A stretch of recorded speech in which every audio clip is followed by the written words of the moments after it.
If you're an online business owner or even a local brick and mortar business owner and you're looking to hire your first employee, here are a couple of things to look out for when you do vet your first employee. Also, where to find them, what things to look for. And also, it's not always about the person, it's about the ecosystem that they come into. So like, comment, subscribe below. Let's get right into this. So first things first is no matter what you're doing in your business, no matter what your revenue amount is, you have to insinuate the 80-20 rule. And what that means is 20% of things that you do make up 80% of the results. So whatever you're doing in your business right now that's bottlenecking you, and what I mean by bottlenecking is making you work a lot harder for the same result, you need to take that off your plate. So if you're a coach or a consultant or a service provider, and let's say you're going out to the job sites or you're hopping on all the Zoom calls, you need to take what's sucking the most time out of your day and replace that with somebody who can do it at least 80% as well as you. Because no matter where you go with your business and as you start growing, you cannot replicate yourself every single time. And people will try to tell you that. They're like, oh, like automation, automate yourself. It's like, it's easier said than done. You can't just, like for myself, we have a lot of team members, but there's still not that one team member who can think like me. But there's a mass of 55 of them who can think like me. So it's about building the right culture and morale around the business to make sure that people can come in, follow that standard of processes, those SOPs, to be able to then delegate what you want and automate what you want to some extent. Not every business can be completely 100% automated. There's always that. There's always those small tasks throughout the day that can obviously, bring you into the business, bring in the ecosystem, and pull you away from other things. Second thing is that when you think about that 80-20 rule, that skill set you don't have to pay as much for because you are the one consuming all the profits and the money. So like if you're making 10K a month and let's say you're hopping on a lot of Zoom calls, that probably means that you need a manager role, a project manager, or something of that sort. And in that case, you should be looking to spend, I would say 20% of your revenue right now to replace those tasks, because then you're getting 80% of your time back. And with 80% of your time back, you can now take that business from 10K to 18,000 a month. And that's the way that I look at the numbers. So you're spending 10K, well, you're making 10K, you're spending 2 to 3 to get that person to come and bring stuff off your plate. Now you have 7 left. Well, with that extra 80% time, you should be able to actually make 18,000 and still spend that 2 to 3. And then once you hit that next, mark, you find that next task that's really sucking up a lot of your time and that 80-20 rule, and you replace that with another 2 to 3K, and you keep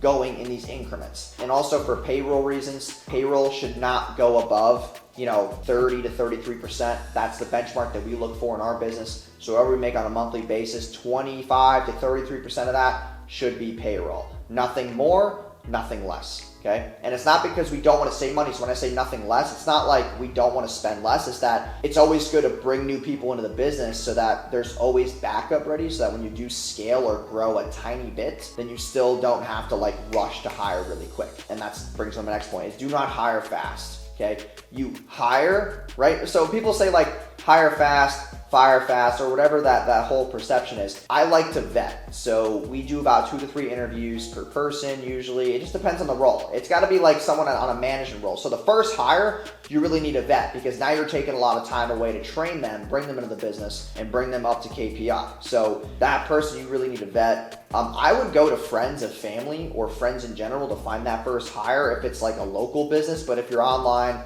go on Upwork, also go on LinkedIn, Monster, I would do ZipRecruiter as well. Run all 4 of those at once. Also Indeed, so all 5 of those. So Indeed, LinkedIn, ZipRecruiter, Monster, and then forgot the last one, but those 5 together. And ZipRecruiter will charge you $15 a day to put up a listing.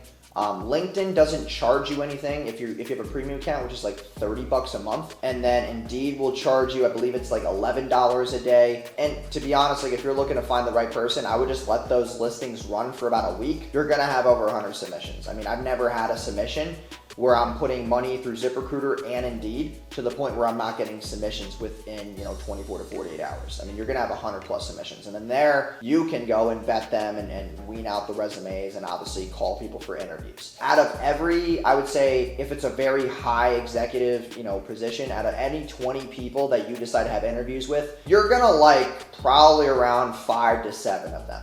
Right? And then from the 5 to 7, then you wean down to that one. It's actually very hard right now to find high quality working people because everybody's been forced to work at home. And I think that a lot of people who have been in the virtual space for a while they're just massively lazy. So like if you're in the US right now, it's very hard to hire US people who are actually like dedicated, who are not lazy. Like we have a big problem, well we fixed it, but we had a big problem in our business where we had a bunch of people from the US who are working and they would be going to the gym in the middle of the day, they'd be going out for brunch in the middle of the day, like just like bullshitting 2 hours of their day, like right off the rip. And if you really think about it, right, if I have 55 people who are working in the US and people are bullshitting 2 hours a day on average, that's 100 fucking hours a day that now I'm losing because they just want to go out to the gym or they're hanging out with their friend or they're going to this thing or whatever because they think that it's easy to get away with because no one's watching them over their shoulder. You know, it's easier in an office setting because you can't just get up in the middle at 3 o'clock in the afternoon and be like, yo, I'm going to the gym. It's like, no, actually you're not. Like you still have 2 hours left. So the whole virtual thing really messed up a lot of like KPIs for businesses and obviously hiring and finding talent. So that's why now most of the people who we hire that are behind the scenes in the business, like web developers,